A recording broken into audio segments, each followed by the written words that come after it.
can you explain why do we need to use a carbon instead of aluminium tubes? You mean what is the advantage of a carbon? Yeah, what is the advantage of the carbon? Well, the thing is, most of all, it's an option. That means you can have it or you don't take it.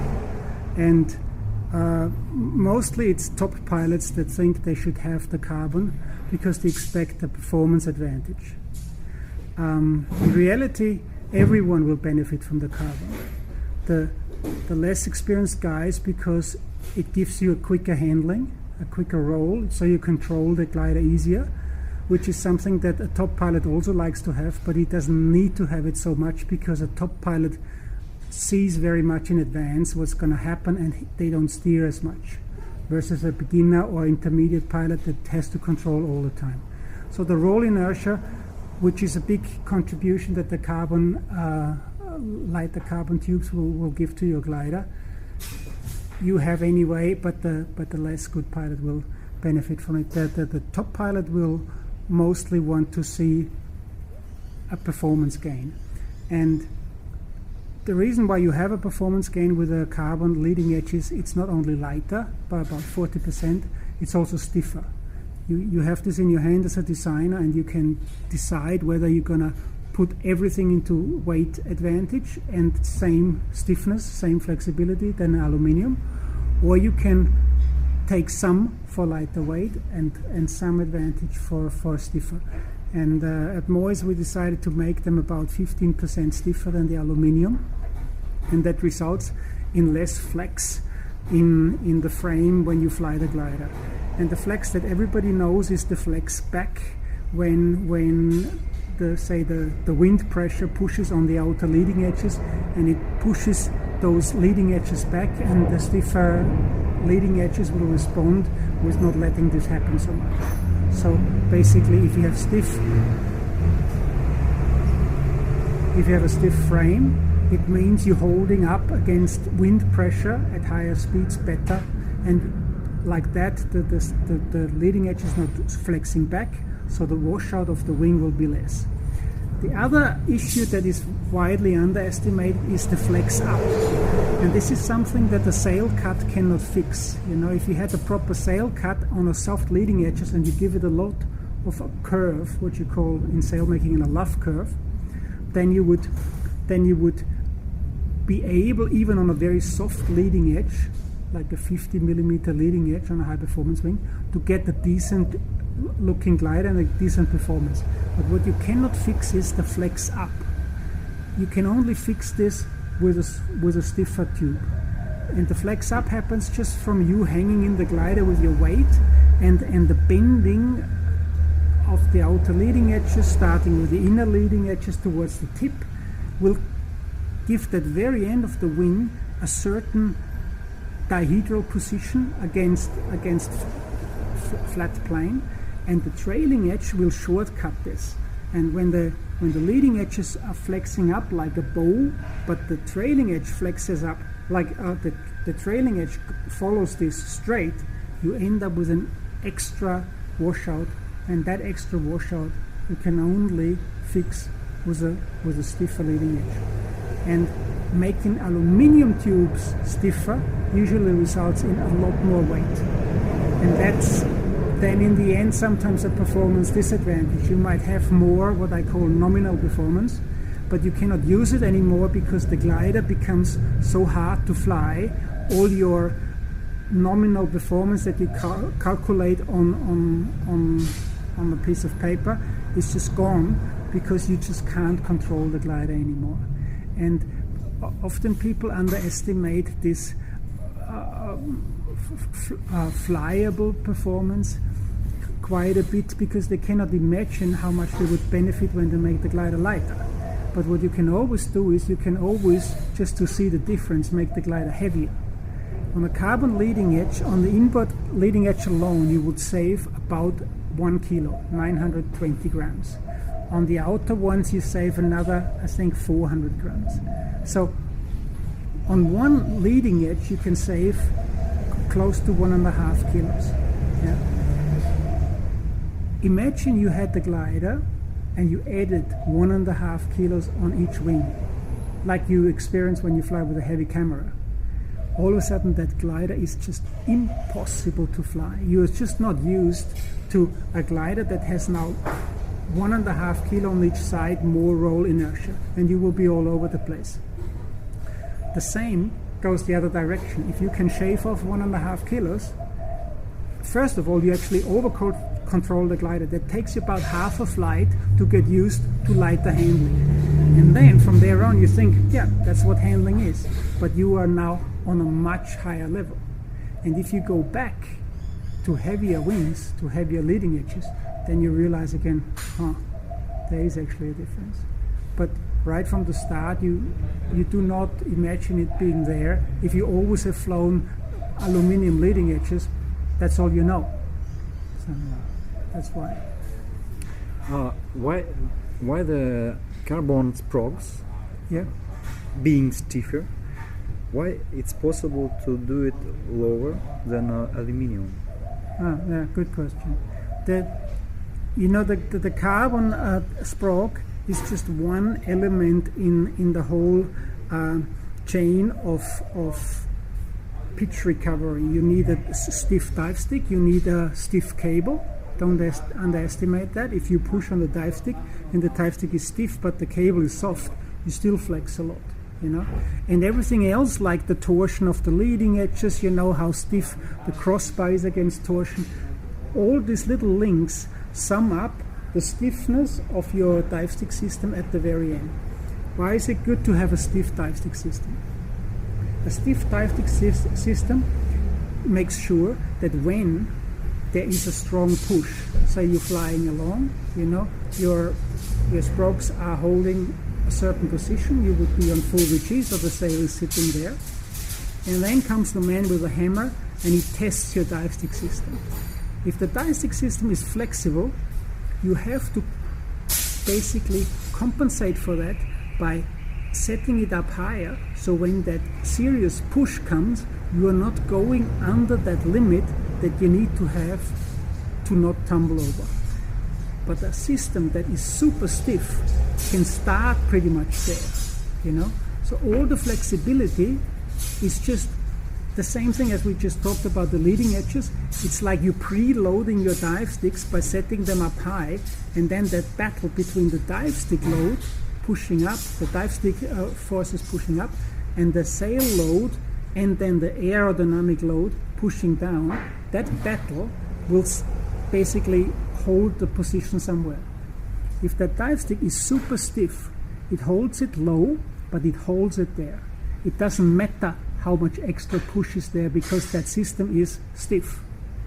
A soft dive stick system will hold maybe on the same position, but if there is extra load, it just gives in. And that you cannot afford. So you have actually, compared to a stiff dive stick system, set up a soft dive stick system quite a bit higher.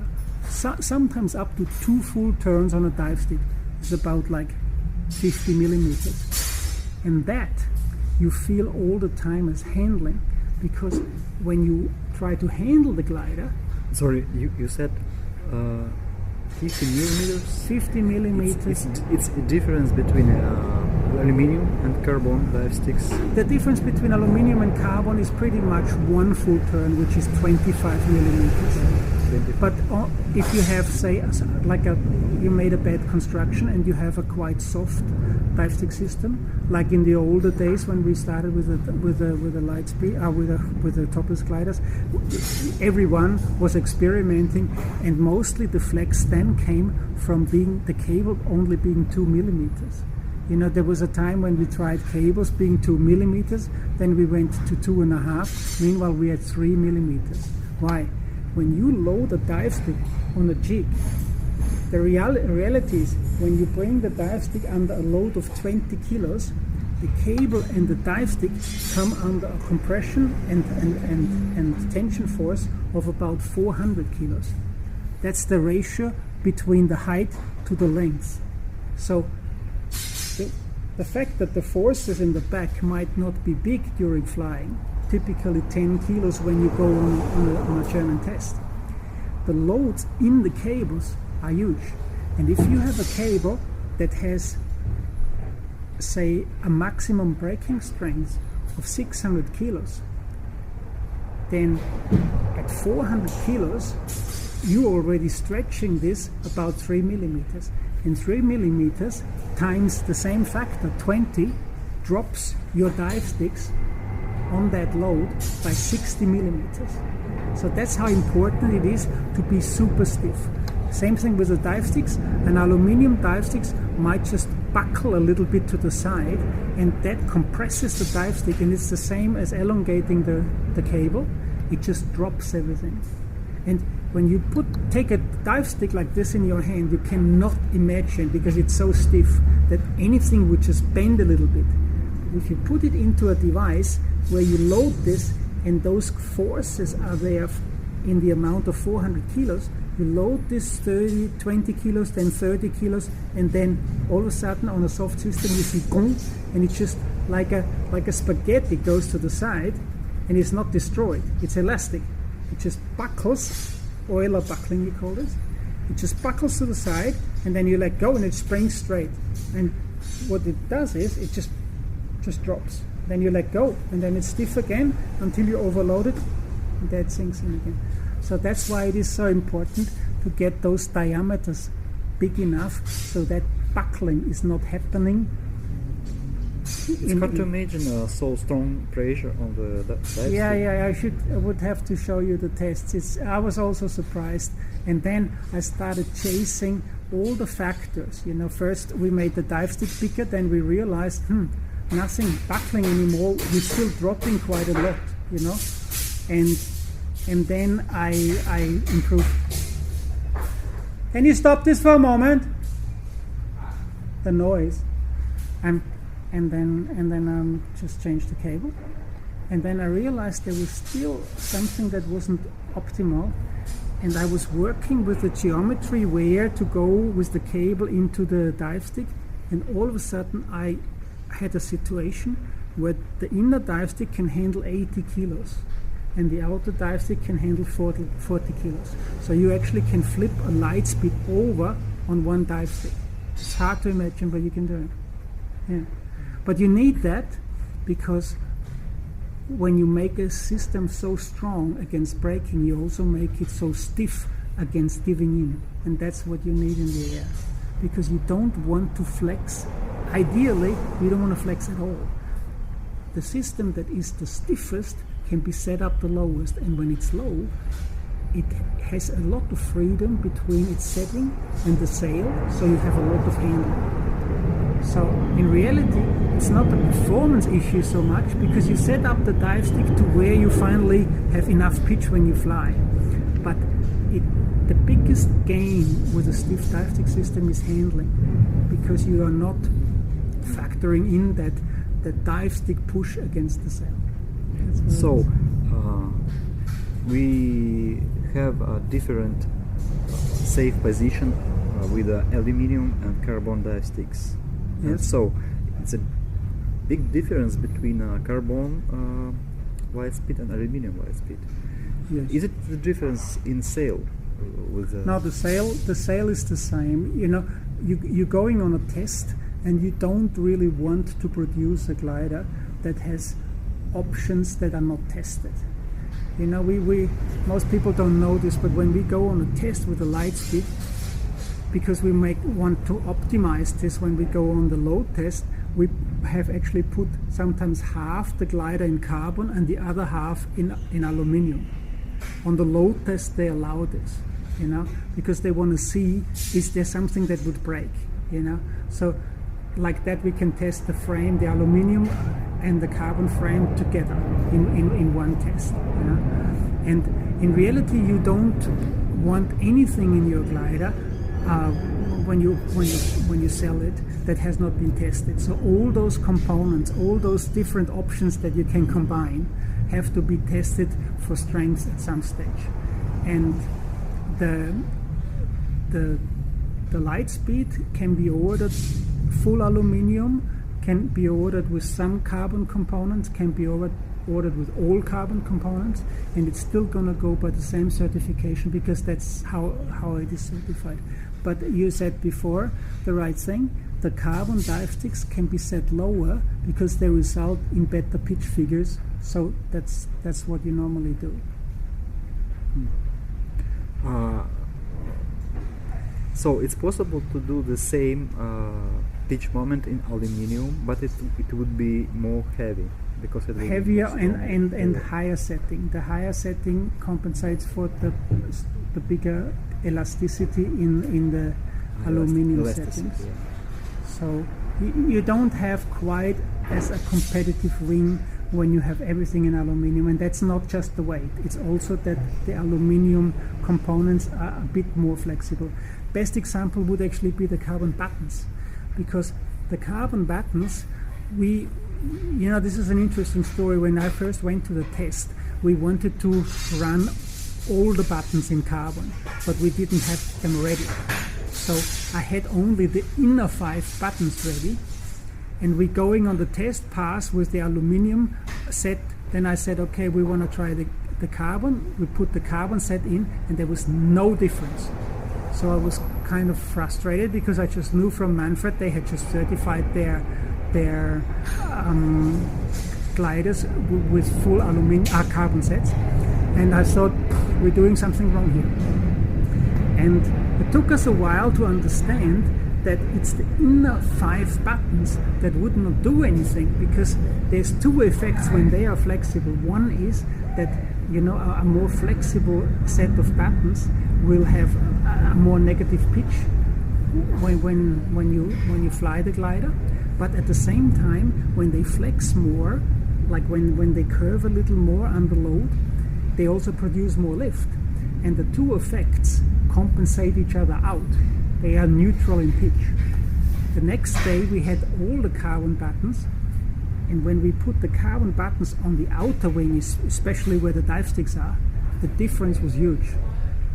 And that makes sense again, because the outer wing, when you have like aluminium, which is not so stiff, it would have a negative pitch moment, so that hurts the glider, but also it produces more camber that produces more lift even in the outer wing. Now you have the 2 effects not compensating like on the inside, but adding up.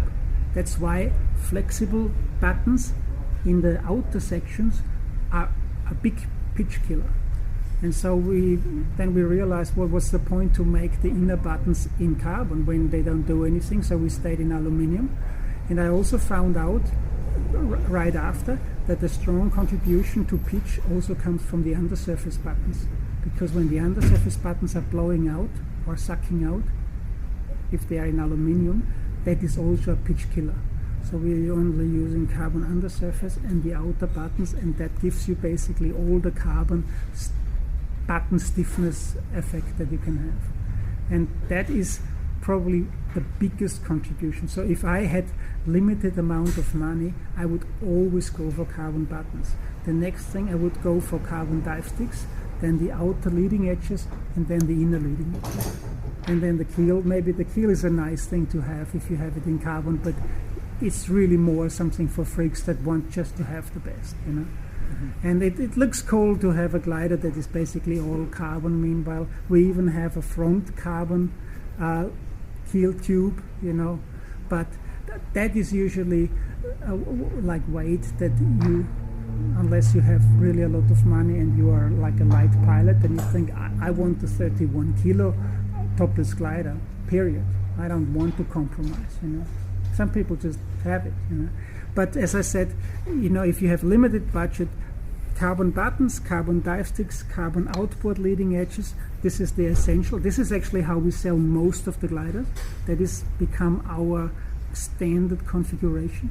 And then the top pilots usually order a carbon inboard leading edge. And then some more have a carbon back section, like a faired slipstream keel, this kind of stuff. Are you interrupting the interview for a reason? In Russian. That's the only thing I know in Russian. Well, you want to talk in the microphone? Oh, sorry.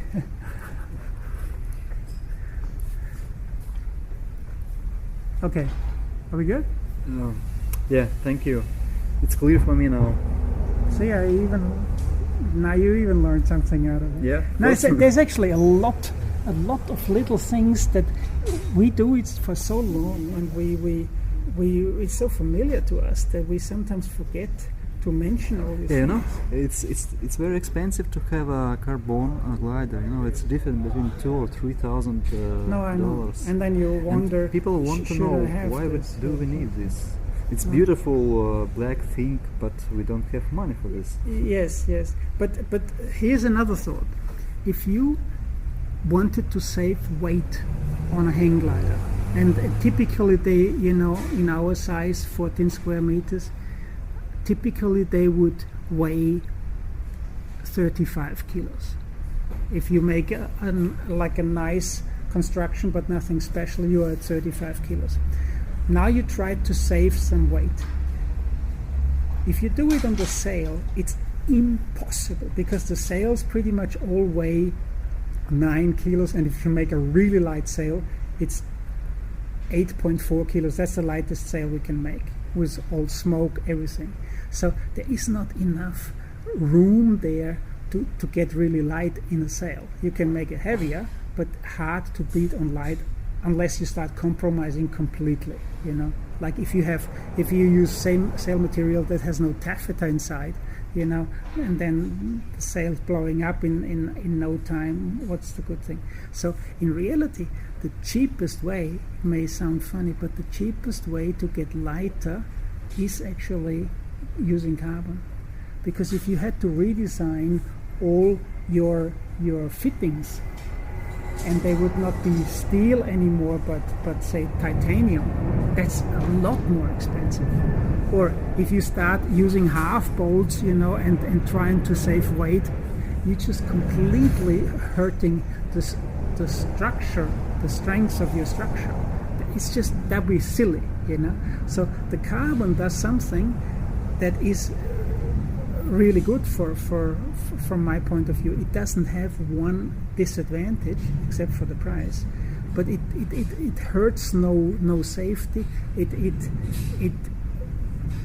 is still affordable, and so it's the only logic way to go. And I was laughing when I remember at one stage Wilswing was about 5 years behind the train, and they were just booing the carbon down because carbon was so expensive. Look, and so dangerous. And look what they have now. Since they have managed to have carbon tubes, all of a sudden carbon is the greatest. It's always like that, We have been making Mylar sails when they were still doing Dacron, and as soon as they were able to do Dacron Mylar sails as well, all of a sudden Mylar was so great, It's just like, you also see it with Aeros a bit, that they don't do carbon, so they put, in my opinion, way too much effort into talking carbon down. If they would just put more effort into making carbon work for them, they'd be much better off. But like, I'm not designing for them, so that's okay for me.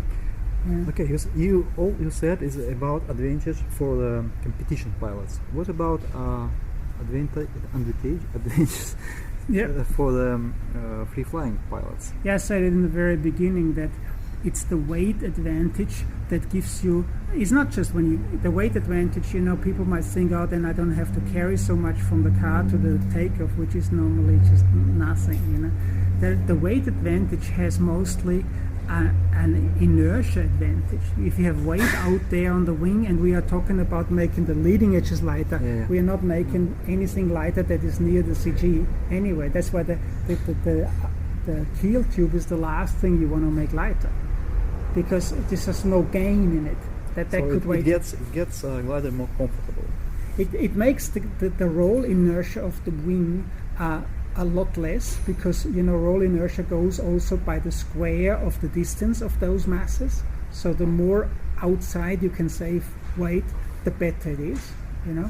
And this kind of improved, quicker roll reaction, less roll inertia, quicker roll reaction, makes for the pilot, as he feels it, a much better feedback, because he sees his input is quickly doing something.